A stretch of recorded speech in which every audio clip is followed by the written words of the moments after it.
Hey Baz, good to see you again. Very good to see you. Remind us again what you do. Yep, I work for Anglicare and I Yep. teach pastoral care in a whole variety of settings. Awesome.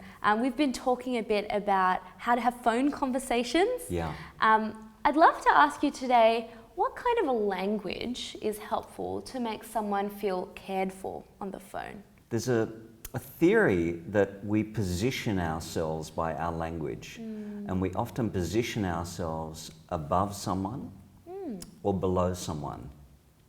And what we really want to do is position ourselves in pastoral conversations with someone. So we're not saying, I'm here to help you. I'm your rescuer. Right. And that's a very easy position to fall into. Yeah. And people feel it, so we could ring up and say, hi, I've just rang up to see if you need any help. Now straight away I put you in the position of someone who needs help, I see. rather than saying, hi, I've just rang up to see how you are. Right. Now you might turn around and say, hi, I'm really going through a hard time. And then if you say you're going through a hard time, what may we do in a healthy conversation? I've asked you a question.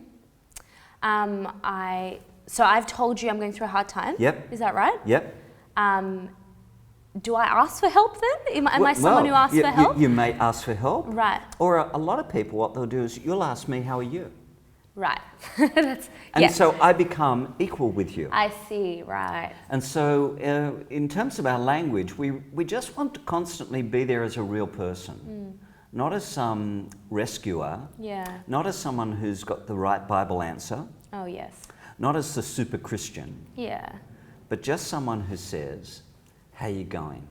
And uses language which is appropriate to the relationship. Because we'll ring up people that we know really well, and we're going to use language differently to someone we don't know all that well. Yeah, that's true. And our titles will change, and how we use slang and jokey language will change. We have to be in tune with the other person that we're speaking to.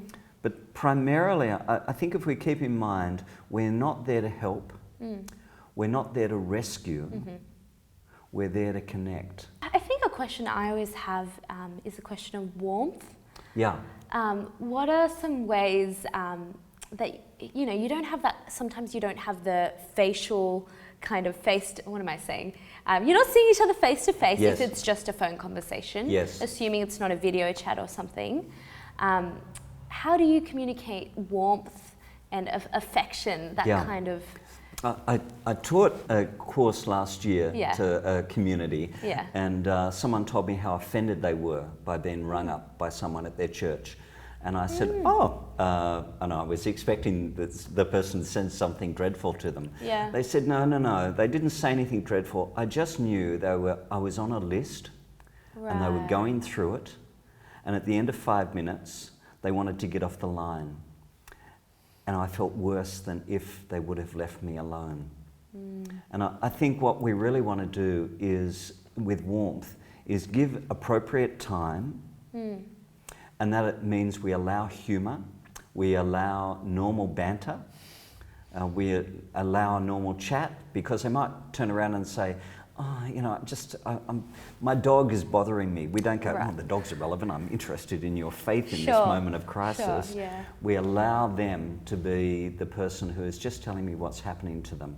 And that is where warmth will come across. Right. But as soon as we set a tight time agenda, and a tight agenda of, I want you to be on line with Christians shouldn't be afraid in this circumstance. Right.